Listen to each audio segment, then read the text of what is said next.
Olá, tudo bem? Hoje vamos falar sobre o processo de fotossíntese realizado pelas plantas, em especial a fase fotoquímica. Você sabe como acontece o processo de fotossíntese nas plantas? Quais os componentes básicos para a realização da fotossíntese? A vida em nosso planeta depende essencialmente da disponibilidade de energia. Todos os seres vivos precisam de alguma forma obter energia para realizar as suas funções vitais.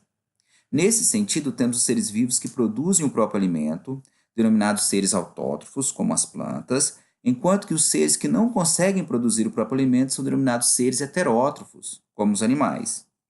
A produção de alimento ocorre principalmente por meio da fotossíntese. O processo de fotossíntese é observado nas plantas, nas algas e nas cianobactérias e consiste basicamente no mesmo princípio geral, onde o ser vivo utiliza uma fonte de energia, no caso a energia luminosa proveniente do Sol, que agora será convertida e armazenada em energia química presente em moléculas mais complexas, como a glicose. Nesse processo, temos a participação de moléculas mais simples, que serão utilizadas como matéria-prima, como, por exemplo, a água e o gás carbônico. Nas plantas, a fotossíntese acontece principalmente nas folhas, órgão vegetal caracterizado geralmente por apresentar superfície laminar, que atua como um painel solar. Essas estruturas apresentam a cor verde, proveniente da presença da clorofila.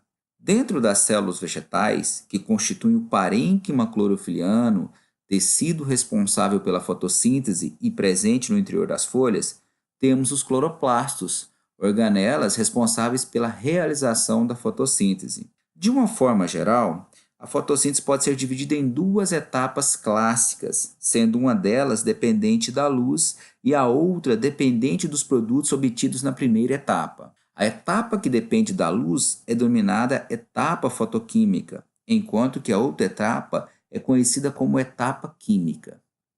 Na etapa fotoquímica, a clorofila presente no interior dos tilacoides, estruturas encontradas dentro dos cloroplastos, ao captar a energia luminosa, tem seus elétrons excitados. Esses elétrons passam então pela cadeia transportadora de elétrons, presente na membrana dos tilacoides. Durante essa transferência entre os aceptores, os elétrons vão liberando energia gradativamente, e esta é aproveitada para transportar hidrogênio de fora para dentro dos tilacoides. A concentração de hidrogênio no interior dos tilacoides cria então um gradiente que impulsiona a volta dos hidrogênios para o estroma. Essa passagem de hidrogênio ocorre principalmente através do complexo proteico ATP sintetase. O fluxo de hidrogênios através do complexo gira em seu interior uma espécie de turbina proteica que promove a fosforilação de moléculas de adenosina difosfato que darão origem a moléculas de adenosina trifosfato, ATP. Ao chegarem ao último aceptor, os elétrons têm nível energético suficientemente baixo e retornam à clorofila de qual saiu. Esse processo é denominado fotofosforilação cíclica. Porém, existe outra forma de fosforilação, conhecida como fotofosforilação acíclica, onde os elétrons das moléculas da clorofila A, excitados pela luz, passam pela cadeia de transporte de elétrons e ao final são recebidos pela clorofila B. Esse fluxo de elétrons da clorofila A para a clorofila B cria um déficit de elétrons, justamente na clorofila A.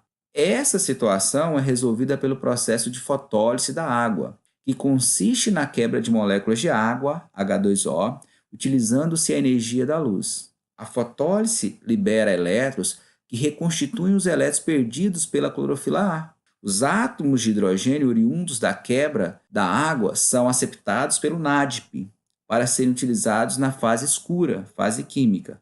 O oxigênio, por sua vez, é liberado para a atmosfera, como um resíduo da fotólise da água.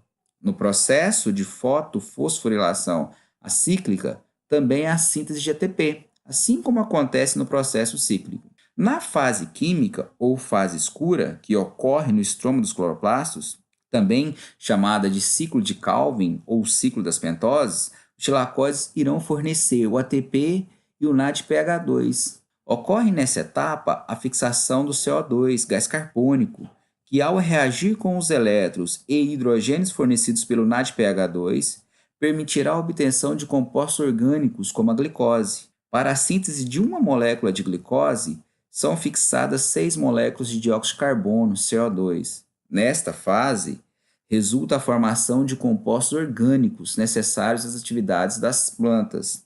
Podemos concluir, então, que as plantas, na verdade, realizam um processo de conversão de energia, onde a energia luminosa será transformada em energia química, agora presente em compostos orgânicos, como a glicose.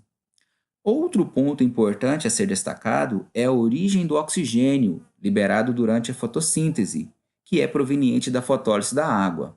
Viu que interessante? A fotossíntese ela é primordial para a existência de vida na Terra, e todos os seres vivos dependem, em última análise, da energia proveniente do Sol.